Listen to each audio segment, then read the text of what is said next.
Alors voici la troisième vidéo de cette série de vidéos sur les stats regroupement en classe. Alors dans la vidéo précédente, nous avions vu comment donc déterminer le nombre de classes, l'étendue de la classe, comment mettre les bornes inférieures et supérieures de nos classes. Donc maintenant, le but c'est de, ici on a des notes, c'est de savoir combien y a-t-il de notes compris entre 0 et 4. Alors c'est la formule est un peu longue, mais quand on aura bien défini notre formule, on pourra recopier vers le bas toute la formule. Alors, dans un premier temps, je vais dire que c'est égal à quoi? C'est égal à quoi? Je vais chercher le nombre. Alors, je vais passer par fonction. Je sais que j'ai une fonction qui s'appelle MBC, donc c'est compter un nombre d'arguments particuliers, hein, à condition que cet argument-là existe, c'est-à-dire, vous allez voir comment on remplit ça, donc double clic.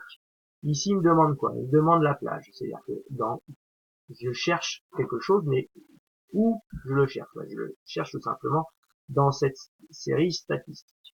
Attention, comme je vais recopier vers le bas cette formule-là, il faut pas oublier de mettre de $ devant les nombres, puisque sinon ça va s'indexer et on n'ira plus chercher la bonne page. Voilà, donc c'est la première chose. Donc je cherche quoi? MBC, hein, donc c'est la plage de données. Je cherche quoi? La première chose que je vais chercher, c'est combien y a-t-il de zéros. Donc je regarde pas, c'est pas la peine, bon, il n'y en a pas, mais je regarde quoi? Et je regarde le critère. Donc le critère c'est quoi? C'est 0. Voilà. Donc là il va me donner, il va me donner un résultat, il y en a 0. D'accord? Bon, à cela, il faut que je rajoute quoi? Alors je vais copier cette formule-là, vous allez voir pourquoi. CTRL C, hein, donc avec le clavier. Je vais ajouter le nombre, donc CTRL V, le nombre de 1 que je vais trouver dans les notes. Bon, il s'avère qu'il y en a pas pour l'instant. Mais là, à la place de 0, je vais mettre 1. Et puis vous aurez compris que je vais ajouter ensuite CTRL C, CTRL V. Je vais ajouter, je vais compter le nombre de 2 compris dans cette plage.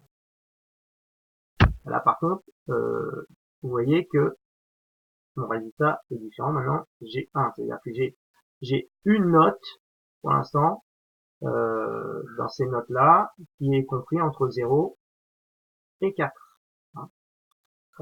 Donc là, j'ai eu 2. Comme 4 est exclu, je vais aller jusqu'à 3. Donc je fais un CTRL V. J'ai juste à modifier ici moins 1 qui devient 3. Et je m'aperçois qu'en tout, j'ai 3 notes, hein, qui sont compris entre 0 et 4. Je fais OK. Sauf que, manque de bol, j'ai pas cliqué dans la bonne case. C'était ici. Alors, j'ai juste normalement à faire cliquer, coller, ça devrait marcher.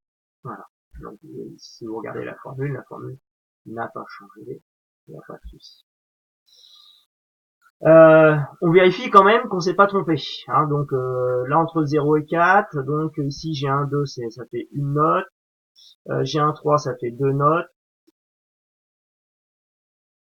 J'ai un 3, ça fait 3 notes. Et là, je ne devrais plus avoir de notes. J'ai plus d'autres notes compris entre 0 et 4 exclus, c'est-à-dire en fait entre 0 et 3 inclus. Donc là c'est bon, ça marche.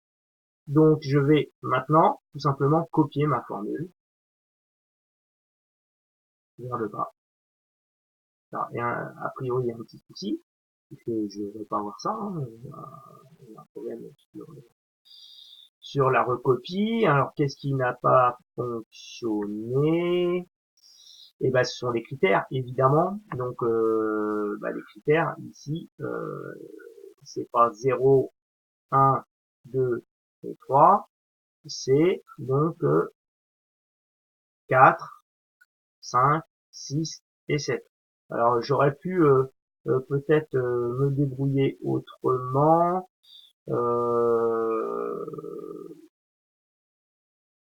Oui, j'aurais pu me débrouiller autrement. Bon, alors je vais vous expliquer comment. Voilà.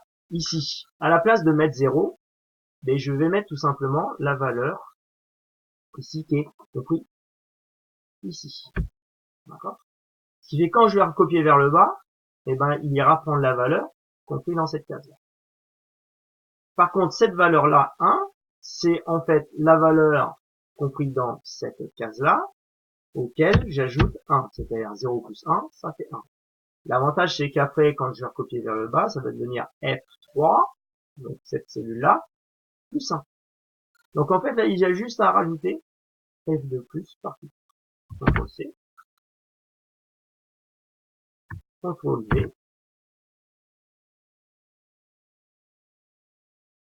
et CTRL V.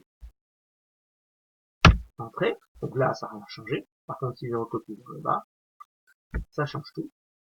Et l'avantage, c'est que si je fais la somme de tout ça, normalement, je devrais avoir donc mon effectif de 30. On va vérifier ça. Donc pour faire la somme, c'est simple. On a un outil transactif qui est le symbole somme de grec, correspondant au S, qui fait somme. Il reconnaît ici les noms, il fait la somme des cellules allant de K2 à K6. Je fais entrer et j'ai 30. Donc ça veut dire que mes formules sont bonnes, puisque du coup la somme de tous les effectifs est bien 30. Voici donc pour cette vidéo pour donc compter des caractères, enfin ici des noms dans une série statistique. Voilà.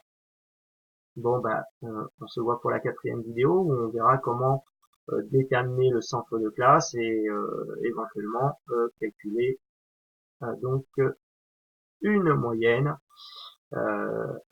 pondérée.